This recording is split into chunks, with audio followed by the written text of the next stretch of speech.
Yay, I finally get to narrate a tutorial. I am filming this and recording this as Sprout is sleeping. It is currently midnight and the house is quiet and I'm able to do this. So yay, sit back and enjoy. No more typing for me. So to begin with, we are going to sketch out just a very, very rough sketch of a koi. So you can see it's sort of like a really elongated teardrop with the V tail. Keep it very simple. We don't need to go into too much detail on the initial sketch of the fish. Even at the end, we don't go into that much detail. But keep it simple.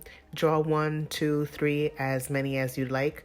This painting is very subjective, so I left it kind of open-ended where you can add things, you can subtract things. If you just want to add 1 or 2 or just 1, that works as well. So the first thing you're going to do is sketch out your koi. And now this tutorial, I'm doing it in gouache because I've really been, enjoying playing with my gouache lately. But you can also do it in watercolor using the exact same techniques. Just make sure that every layer is dry before adding another one on top, because obviously watercolor is not as opaque as gouache. So I'm starting off with this blue color, and to that I am adding sort of like a greenish teal, or a teal that leans more towards green.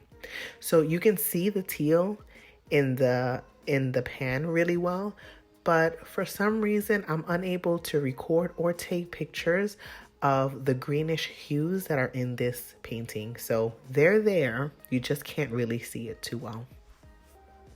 So for this first layer, I'm going in just with a very light wash. I've watered it down, so I'm basically using this first layer the same way that I would use watercolor. I'm using a lot of water with the gouache and just spreading it on.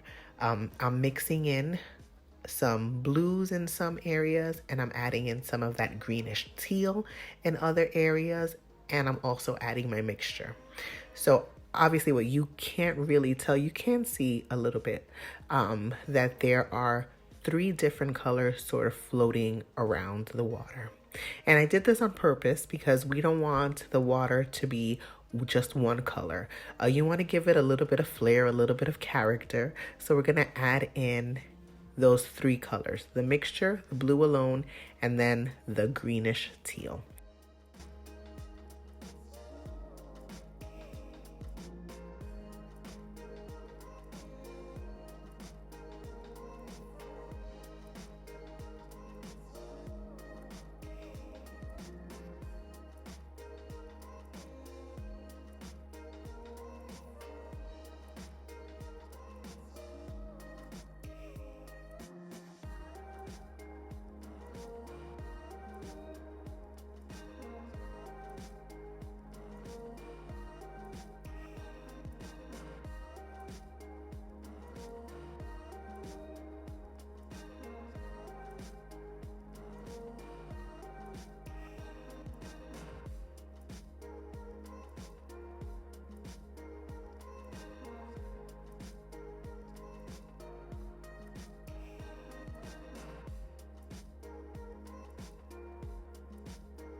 All right, once that first layer is down, I'm not going to wait for it to dry. I'm just going to go in with the second layer.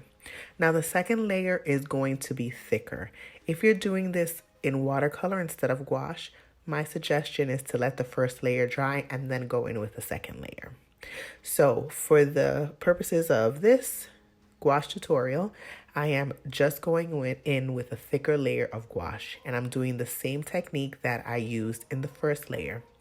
I'm alternating between the mixture and then the pure blue and the pure green teal, so that I could have different colors within the water, not just one teal or one blue.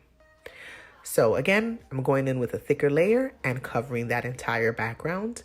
And I'm sure you don't need me to tell you because you can see it on the screen, but paint around the fish.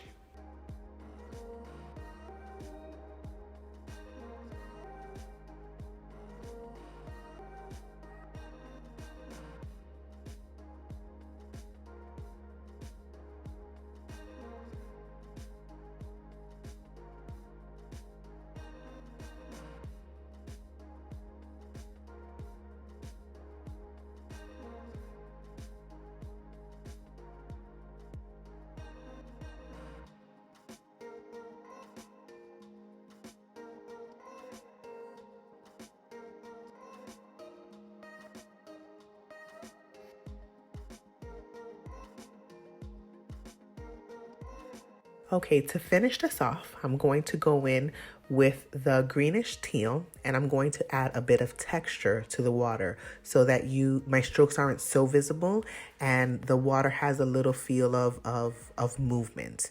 So I'm just taking my brush with the teal color and I'm stippling in some of that color. I'm also alternating with some of the pure blue as well.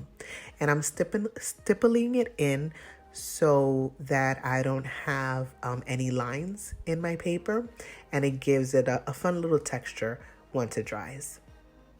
So make sure that your piece is fully dry before moving on to the next step. So now I'm going to take this bright green, it's like a sort of like a bright light spring green. I'm going to load my brush with it and I am going to draw some lily pads over the water. And it's very simple. Just draw an oval shape and cut the oval shape on the top, on the side, with a little triangle. So fairly simple. Draw it out with your brush. You can draw it out with a pencil, but it's not necessary.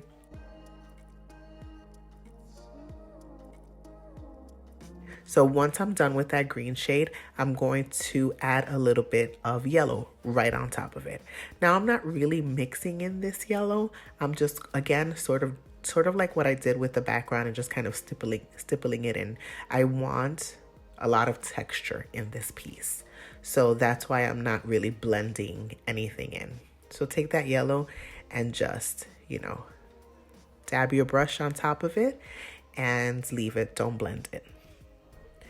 I'm going to do this a couple of times for a couple of other lily pads. And as I said in the beginning, this is really sort of like an open-ended piece. You paint as many or as few lily pads as you'd like.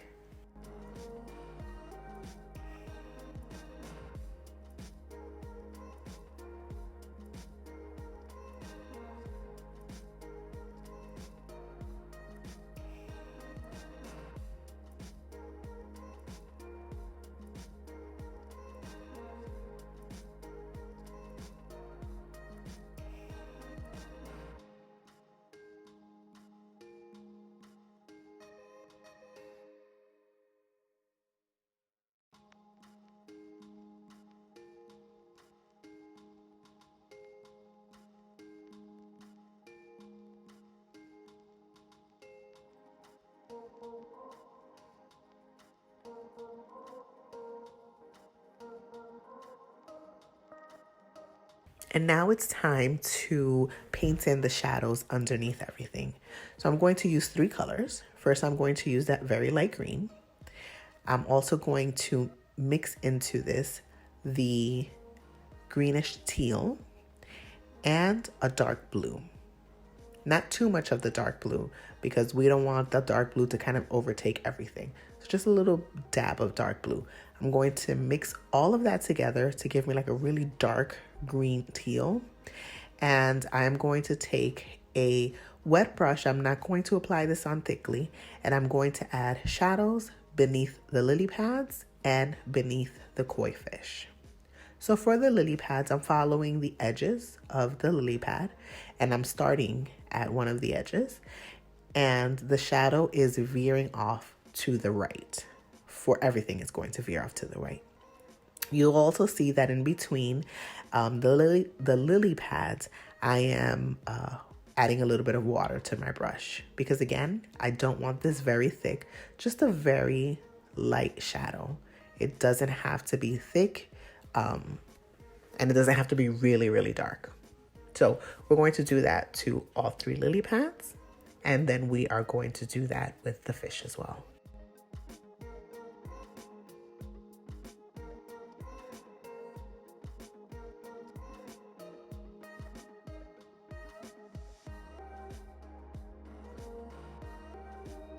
With the fish, you'll see that I'm not putting it directly under the fish as I did with the lily pads. So I'm just shifting it over to the right a little bit.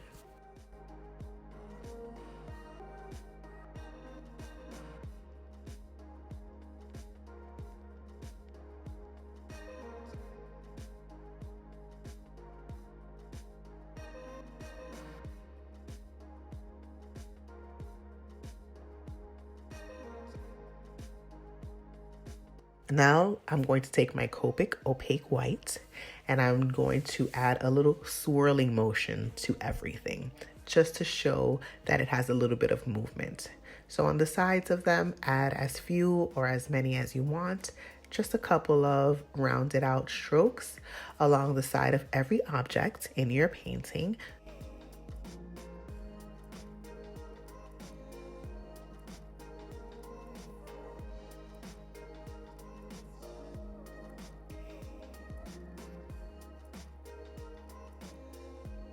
With that same white, load your brush with water, dip it in really well, and we are going to splatter some white along just the water. So try to concentrate it in the water and away from your lily pads. If it hits your koi fish, that's fine because we haven't painted it, so it's still going to be white. But just try to keep it out of the lily pads. Okay, now it's time to paint our koi. So I'm going to take a little bit of that orange and a little bit of the red. So I want to brighten up I want to warm up the orange a little bit. So I'm adding in some red. And I'm going to take that mixture and we are going to draw some random spots, splotches on the koi fish. There is probably a proper way to do this, and I really didn't look at a koi fish to do this. I just kind of painted. So that's why I said it's not really necessary for you to have the exact measurements of the koi fish or the exact outline of it. That's not what we're going for here. So just go ahead and add some splotches of your orange mixture of your warm orange to the fish. Add some to the tail, to the head, to the body, and keep it simple.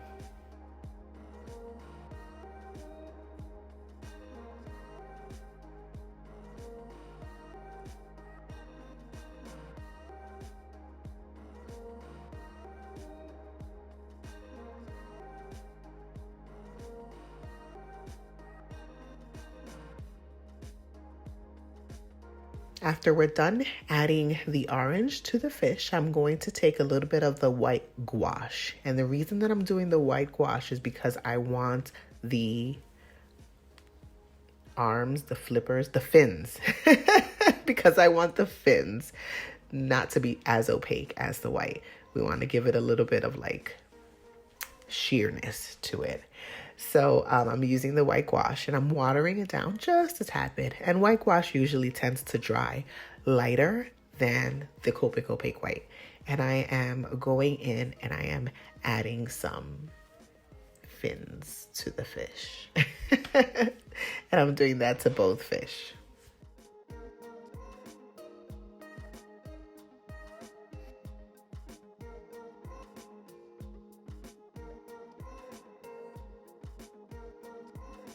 Now I'm going to take the pure red and I am adding that to the top of the orange in a couple of areas, not too many. You don't have to just add it to the top of the orange. You can add it to the white as well.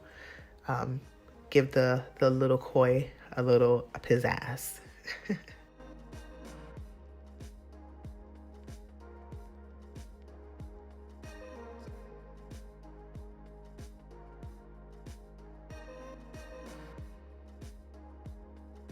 Finally, I'm going to take some black and do the same thing that I did with the red. I'm just going to add a little splotch, I'm just going to add a few splotches here and there. I'm not going to go too crazy with the black. I don't want too much black on them, but I am going to add a little bit of black again to the koi. And then dot in some eyes if you wish. For this, I did look at a reference because I didn't even really know where to place them or what they look like. So I ended up just going with 2 dots for eyes. You don't have to. You can leave them without. And with that, our piece is done. So this was a very, very, very simple yet really beautiful piece that you can do with gouache or with watercolor. So I hope you enjoyed this one and I will see you in a couple of days with your next tutorial.